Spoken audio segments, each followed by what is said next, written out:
we need to talk about the latest depredation of civil rights that is sweeping the UK as sort of Obergruppenführer Starmer. Yeah, Keir Starmer has come out and said, everything is shit now. No fun is allowed. No smoking. But just to make it worse, Oasis are back. Oasis is back and you can't smoke. Yeah, that's right. It's a really kind of like impossible to tell whether it like offsets the harm being done to the like Ben Sherman jacket, Fred Perry shirt. Yeah, you should be community. able to smoke indoors at an Oasis concert to increase the chances of as many of them reaching an early grave as possible. The funniest bit about this was this morning I was reading about it and listening to a report on the radio. Let me guess, on Jeremy Vine. Yep, they were talking about it on Jeremy Vine. And they were also talking about XL bullies. It was a bumper day. Should XL bullies be allowed to smoke cigarettes? Yeah. XL Bully loose in Oasis gig. What's more dangerous when you're listening to Oasis? Is it an XL bully or is it actually the slow, silent killer, passive smoking? Dave and Charlton. Yeah, they were talking about this and they said smoking will also be banned from nightclub smoking areas. That's really going to do a dent to the nightclub smoking area now.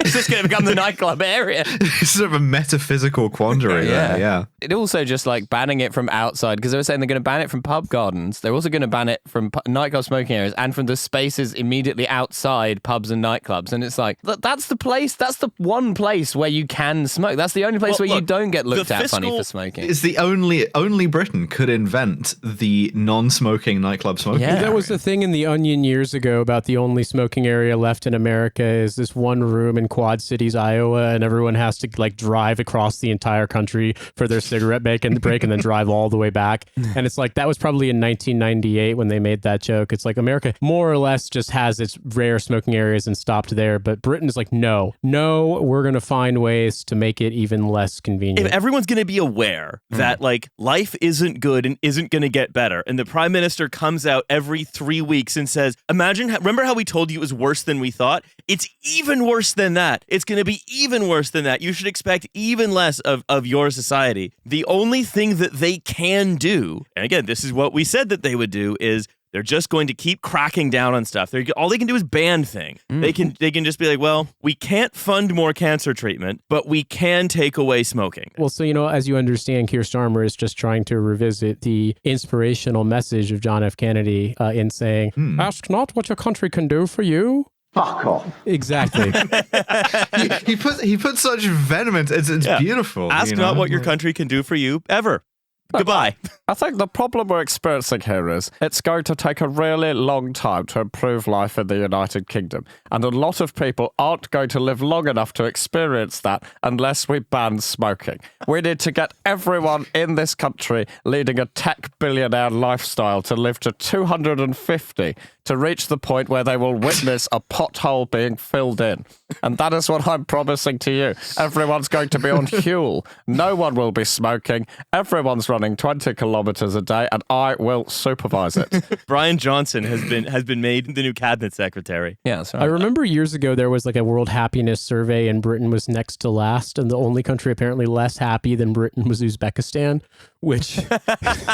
And then they remembered they have delicious plov, and they overtook But then us. also, like, that list was the 2024 happiness list or whatever, and like the number 4 country was Israel. So I don't necessarily put fucking credence in the happiness survey or whether or not people are giving honest answers, but I am going to say that Britain seems to rank very low. And so Keir Starmer, maybe he's onto something. Maybe what people want is to be more miserable because they're like, for too long, the Uzbeks have held the pole position. Yeah, that's right. I mean, hardly eating any plov these days. Yeah, when we're not happy, you know what happy's a synonym for? Gay. Yeah, think about it.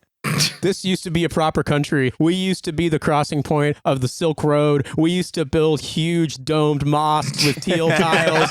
You used to have this never would have happened in fucking Genghis' made out day. of a fucking camel, an entire camel. Now you go down to Greg's, they're out of sausage rolls. You can't even make the donut-shaped bread in the tandoor anymore because of woke. Country's going to Call dope. himself a Khan.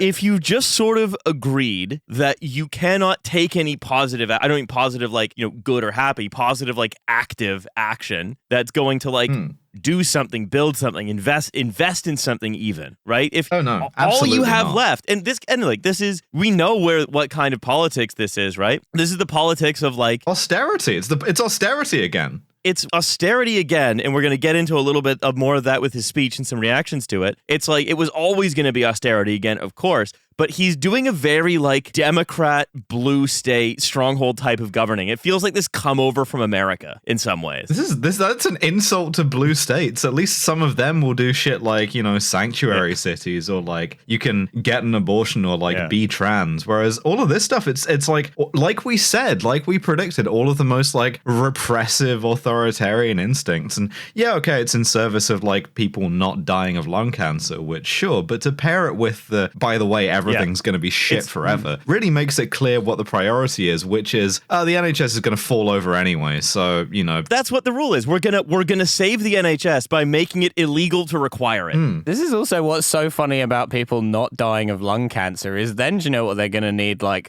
social care and stuff that's going to cost so much more.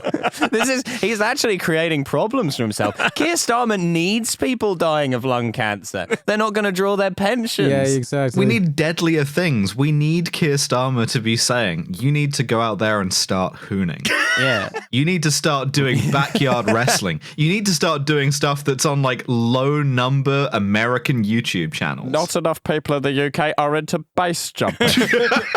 We've banned smoking areas from clubs. Clubs will now be required to have crocodile areas. I like the idea of Keir Starmer, like, you know, going on like a research junket to Indonesia to figure out how to make people smoke more.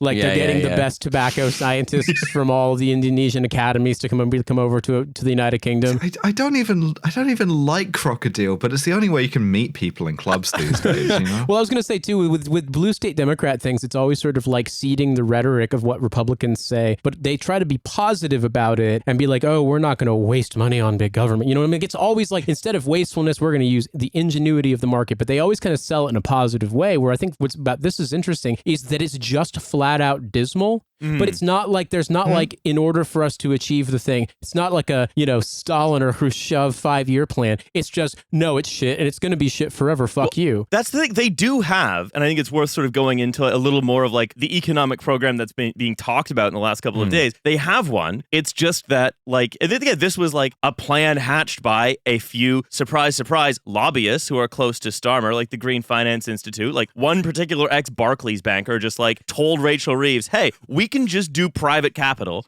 for all of the infrastructure, for all the spending that you need to do. You don't have to actually use any public capital. Just use us. You will never break a fiscal rule. And then what do we get out of it? Don't worry about it. Just don't worry what we get out of it. We're just going to do PFI for everything. That's the plan. But they're not even willing to say that. They're not even willing to lie that that's going to work. But also, like, Rachel Reeves has the demeanor and general political acumen of someone who, like, you could hand them, a counterfeit bar of chocolate from fake Harry Potter world with her name on it, and she would be like so bedazzled, so enraptured, she'd give you anything. Like, more so than your usual Labor politician in terms of giving everything away for the price of, like, a Toblerone and a bottle, and, I don't know, like a bottle of Vimto. Like, genuinely, like, she doesn't have to be won over or convinced. She's just sort of like, you just throw some glitter and she just gets really distracted by it. Well, it's the Treasury's own way of forecasting its fiscal rules always cuts off after 5 years, right? So they will never count the returns from any kind of investment because they're not interested in anything after 5 years. So they're only interested in blocking spending, right? And so Rachel Reeves, if you're like a sort of finance industry lobbyist who's like, hey, we would like to be involved in like rent seeking out of, the NHS for the next 400 years, then the fiscal rules will say, great, according to us, this is free.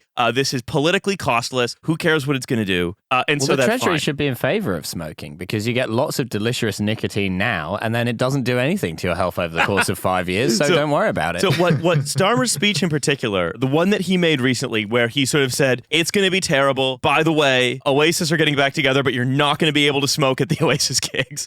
What he said, there are a few lines that stand out. He talked mostly about the Tories, saying every time the Tories faced a difficult problem, they failed to be honest. They offered the snake oil of populism, which led in more failure, stuck in the rot of the politics of performance. But again, they failed to get Oasis back together. Yeah, but the problem wasn't like like dishonesty. I mean, it was, yeah, but it was also that they didn't want to do anything good, and neither does Keir Starmer. Which is the politics of performance. That's just the politics of Yes. performance again. And this is just the snake oil of austerity. It's the same snake oil. It's like George Osborne has been chancellor the whole time. He's never not been chancellor, effectively. The snake oil is in a new package, so, you know. The Indonesian cigarette scientists are like, snake oil? I bet you could pour that on tobacco and smoke it.